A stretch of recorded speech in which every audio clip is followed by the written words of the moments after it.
you left me, Tom. Don't you want to come back up here and sit with Jeff? I mean, Andrew dissed me this morning. It didn't show up, so I kind of felt like you're paying the price. That's right. Okay, our next two speakers coming up, talking about disruption. So we've got Ezequiel Sánchez from Seven Senses, and Joana Maricato, New Nutrition Business. Hello there. Okay, so vote 1 for Joana and vote 2 for Ezequiel once we get through our conversation, which will be around, will sensors, data, mobile, etc., fundamentally transform the industry? And if so, how long is that going to take? Let's kick it off. Joana, you're up. Okay, so I'm not really against it, but my point of view is that technology will disrupt, but it will be a multifactorial disruption. So it won't be technology alone. So you need to ally to it something like consumer education, product innovation. So technology will play a role, but by itself, it will be very hard to change consumer habits. And one of the biggest challenges of technologies is the fact that compliance from the consumer part is very hard to achieve. So as a company, I think you really should look at technologies, but also as a multifactorial approach. So consider other factors, other tools to really make that disruption work. You got 20 more seconds, okay. Or you just want to give that time away? No. I will use it. No, so I think really the point here is to ensure that consumers can comply with technology, can get the maximum output of it with the minimum input, and that as a company is a big challenge because you really need to associate, what benefits the consumer, what benefit they take out of the technology, and in that sense, then they can really take the most advantage of it. Okay, Ezequiel, you're up.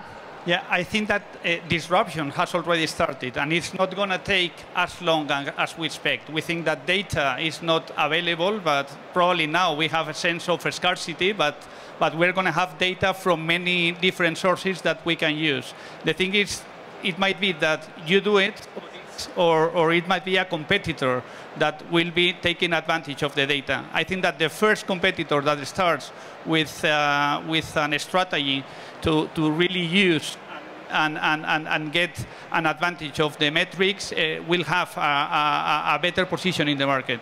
Also, but you have to really solve a problem. You cannot use data if you don't have a real problem to solve. So it's like you have to tell the consumer what the promise and then deliver exactly what they expect to get.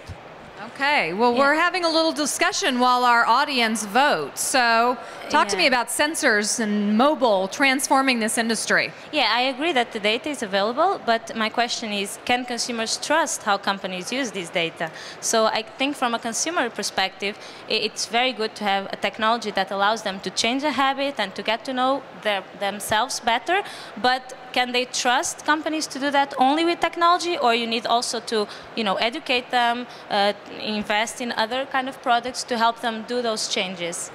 Trust is a currency. It's like it can go up or down, depends on what you do. If you solve the real problem, and probably to solve the problem, you have to be involved in that ecosystem, not just the final user, but also the prescriber or the medical doctor, and also the different channels that have to be involved also in the data collection, but also in the data usage. But I think that if you align all the different actors in that ecosystem and the consumer perceives that your problem or the problem is really being solved because you take a pill and then it's correlated to what really happens because it's personalized for my real problem, I think that this will be a real solution, and that will increase this currency, this trust currency. Yeah, I agree, but I still think that it has to be several factors. So technology, I would say it's a big part of it, but the rest has to come along. And what companies can do is to kind of fill the circle around personalization and give not only technology, but other types of advice and other types of support that are also very important. And in terms of competitors, yes, it's true that if a company doesn't do it, then in the future everyone else can start doing it. But I think that more important than being the first one is to do it well, right? Regardless of being the first or the second one to do it, I would say. Our experience with Montelueder has been that doing something which is getting the information with something which is really cheap to get and painless, which is very, very, with a little effort for the consumer to get the data, then that situation is really good for the consumer. But the thing is that so far it's like you have to make a lot of effort to get the information sent, then you stop using the application. So instead of you working for the app, the data have to be working for you.